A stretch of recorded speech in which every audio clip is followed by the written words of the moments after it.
Here we are with another video, and in this video I will be talking about the recently deceased Nipsey Hussle. Now you all know I like to give a brief intro before I go in deep, so here we go.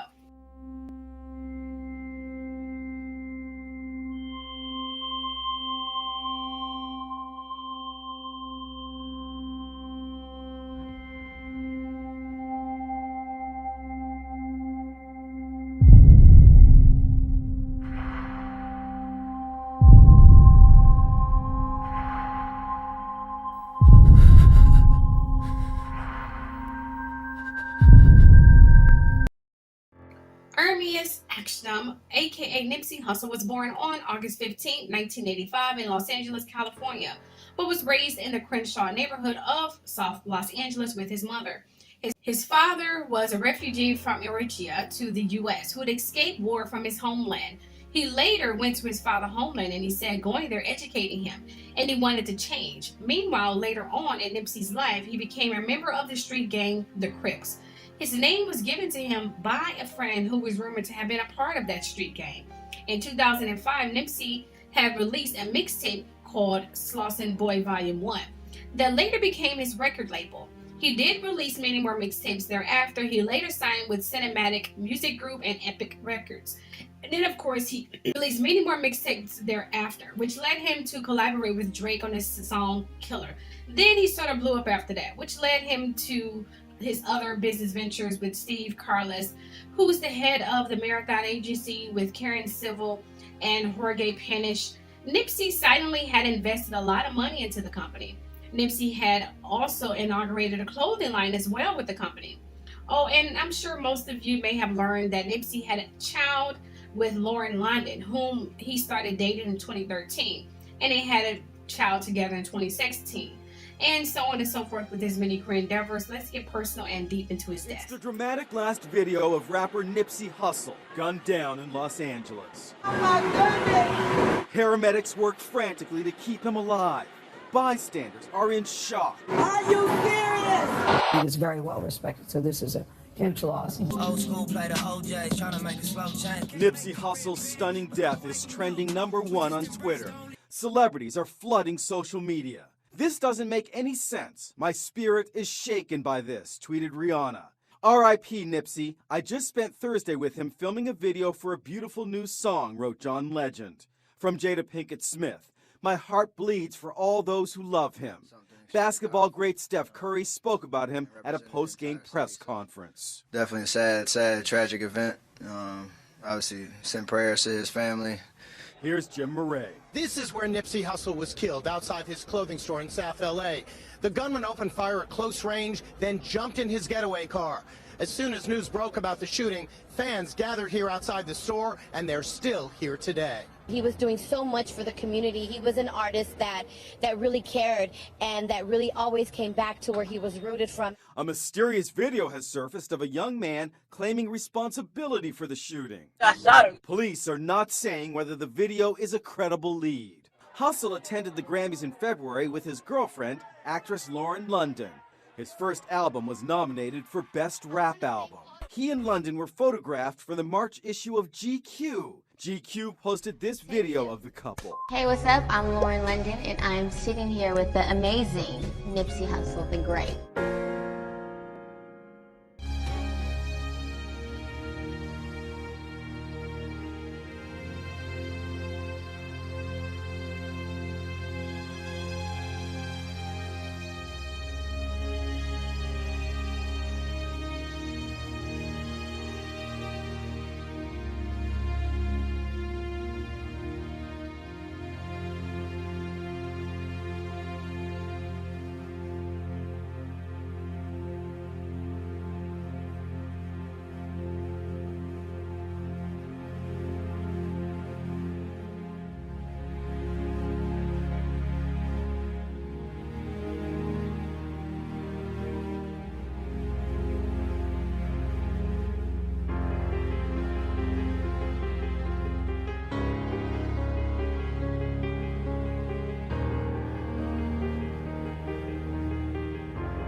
Now that we know who killed him, that I'm sure had nothing to do with Dr. Sebi, or not. I mean, who knows?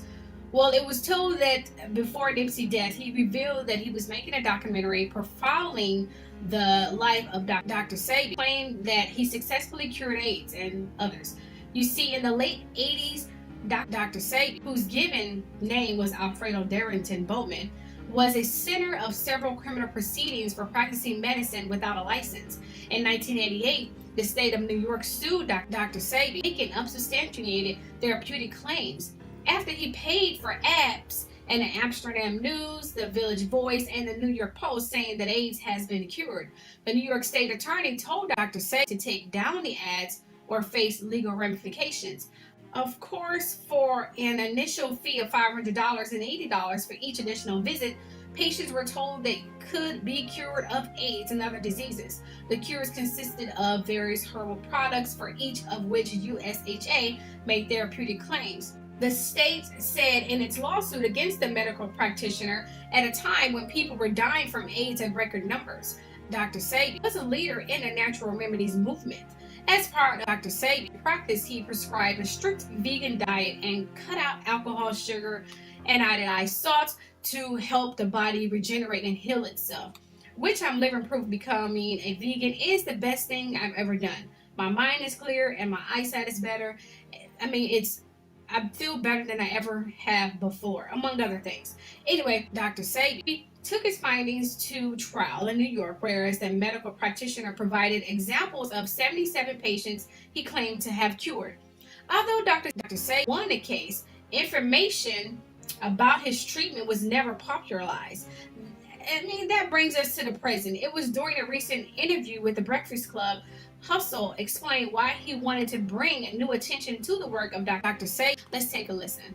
There's a lot of little jewels that you're saying, and then that's what I like. Like I said, the medicine really is in the candy, because even when you drop a ball like about Dr. Sebi, yeah, like just that one thing, they killed Dr. Sebi, will make somebody go research who Dr. Sebi is. 100%. Dr. Sebi. I thought it was Sebi. Sebi. Sebi. My bad, I said it wrong. You said Sebi. I'm an LA nigga, man. My lingo a little different. Have you met Dr. Sebi? I never met him. I met his wife, and I take his products for sure. Now, the coolest guy ever. I mean, he was, when we interviewed him, I think he was about 74. Oh, y'all interviewed him? Yeah, we interviewed him twice. Damn. Not here, but when I was on the other show. He was able to jump from the floor up here on his knees. At 70-something. On his knees. Yeah. And jump back down and no problems, nothing like that. Why you think they killed him? Why do they kill all holistic doctors? Right. Messing up the medical industry. You short-stopping their grind. Why do niggas get killed for hustling in front of a nigga spot? You short-stopping the grind. And these niggas, they check is billions. You got niggas that get flipped for a couple $100,000. So you playing with some pharmaceutical money, you know. And what's crazy, I'm working on doing a documentary on the trial in 1985 when Dr. Sebi went to trial against New York, right? Because he put in the newspaper he cured AIDS. Yeah. Did he beat the case, case. and he went to federal court the next day and beat that case on record. Yep. And nobody talk about it. That's crazy. I'm in the middle of doing this holistic detox right now, day 6 of 14. Yeah, you was telling me. Yeah. So. No food, nothing. And they said it actually can help cure fibroids. It can help you if you are, cancer, any type of heart issues. And it's all natural herbs and all organic and all holistic without actually going to a doctor and getting exactly. Pharmaceuticals. Yeah. How you feel though? You feel I a actually difference? feel pretty good. Do you feel a difference, you think? I do. That's it right. could be also because I've cut a lot of things out and I haven't had any food, nothing solid at all in the past 6 days. But I feel all right, better than I thought. Right. Just to go back to the Dr. Sebi thing real quick, what makes you want to do a documentary? Okay, Get it Sebi. right, man. What makes you want to do a documentary about Dr. Sebi? I think the story's important. I think it's a powerful narrative. It is. You know what I mean? And I think imagine this. Anybody in this room, if I could say, hey, somebody cured AIDS, y'all be like, yeah, right. And then I could show you an example of him going to trial and proving in a court to a jury that he cured AIDS. Y'all would be interested in that. Absolutely. And y'all would look into the way he did it, right? So I feel like more so than like championing his products or explaining his methodology, put some light on that case. Imagine being able to cure cancer or being able to cure any type of herpes, just all kinds of And that's what he do, by the way. That's what he did. Yeah. He used to send all types of vitamins up to the station. You had herpes? No. I said vitamins to the station. Did you? Now back to the Dr. Sebi. After winning several other cases, he went to treat several other celebrities, including Michael Jackson with his African bioelectric cell food therapy. But that didn't end so well, and he ended up suing Michael for $380,000 for unpaid bills and $600,000 in loss of revenue. Of course, the case was dismissed for lack of prosecution. Then in 2016, Dr. Sebi was arrested several times for money laundering. In the first incident, Dr. Sebi was arrested at the Juan Manuel Galvez de Rotan airport in Honduras, along with Socia Pablo Medina Gamboa. The two were detained while attempting to board a plane with $37,000 in cash. Dr. Sebi was released just to be arrested for a second time by the Public Ministerio, the Honduras equivalent to the FBI, on charges of money laundering. Although Dr. Sebi was battling pneumonia, he remained in police custody though. At the age of 82 years old, unfortunately, Dr. Sebi died while in transit to Vicente Diaton Hospital. But what people are questioning is that the second person who died that was also affiliated with Dr. Sebi, Left Eye from TLC, had also died in some kind of accident, but she died in a car accident. I did a video about her. We'll leave the link below, or you can just click it at the end of this video. Anyway, she too was on a renovation and renew of her spirituality and things of that nature. She even invited people with her. She was on a cleansing, especially after the nasty breakup from her ex. But what's weird is the way they both died. They both were targeted and while around people, and always the only one who had died. Well, you know what? Let's compare that.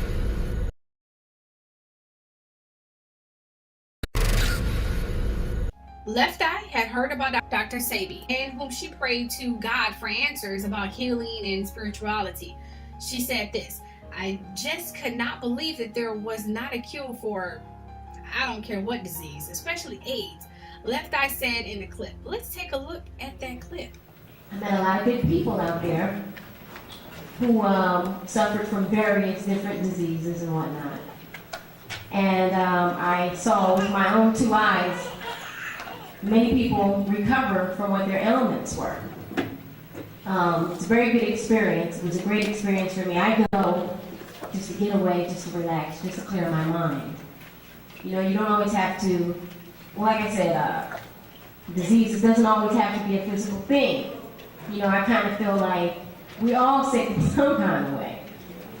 You know, whether it be a problem, you know, love life, I don't care what it is. You got issues if you're stressed about anything, you know. Cleansing can do amazing things for you. And I don't know where else to go from here, but to just let everyone know that I encourage all of you to cleanse or to be very careful about what you put into your body, because we're ignorant to a lot of things because, you know, we're always watching television or listening to the radio, you know. We think that the things that they're telling us are right. And it's not. Even when the juice bottle says 100% real juice, it's a lie most of the time, because as soon as you turn on the back and read the ingredients, it says 17% juice. Well, what's the other 83%? Sugar or water.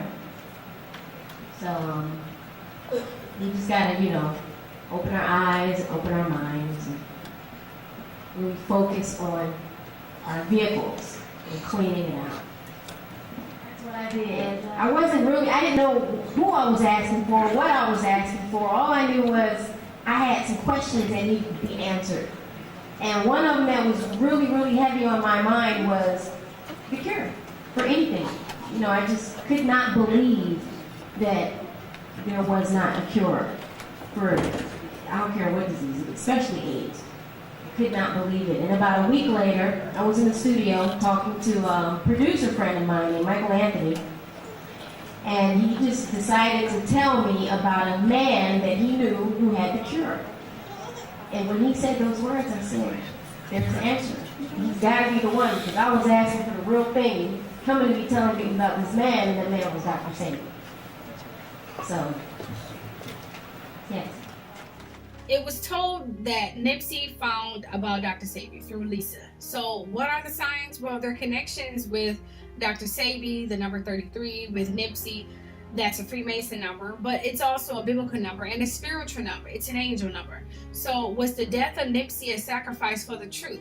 A reason to become curious about Dr. Sebi findings for a cure, for AIDS, for pretty much a lot of things that they claim that there isn't a cure for. I mean, do you all know how much money cancer and AIDS make? This is a $1 billion industry, maybe even a $1 trillion industry. So for Dr. Sebi to come up with a cheap cure pisses some pretty powerful people off. Like, no. So to get some common street thug or some desperate person to kill him or frame him is easy. This is a Nipsey and maybe Dr. Sebi, who knows, and Lisa Lopez.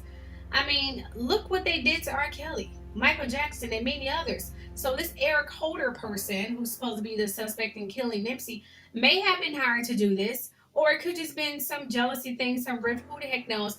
I mean, you all know that the elite have affiliations with the gangs, right? Which is why they're still gangs. Now I hear Nick Cannon will try and finish the documentary. I guess we will see what would happen. I pray nothing happened to Nick Cannon. But just to sum it up, these deaths, and I'm sure you guys probably can put two and two together, was probably gang related, but also set up by the elite to stop Dr. Sebi cure for being spreaded to the world. Tell me your thoughts below, and may they rest in peace. So the question is, how did you win that case against what some people say are the toughest prosecutors in the land? Well, it was 1987. 87, not 79, 87. The 10th of February. Okay. My mother knew they were coming. When I told my mama that I had cured my 13 AIDS patient, she said, they gonna get you. They gonna get you.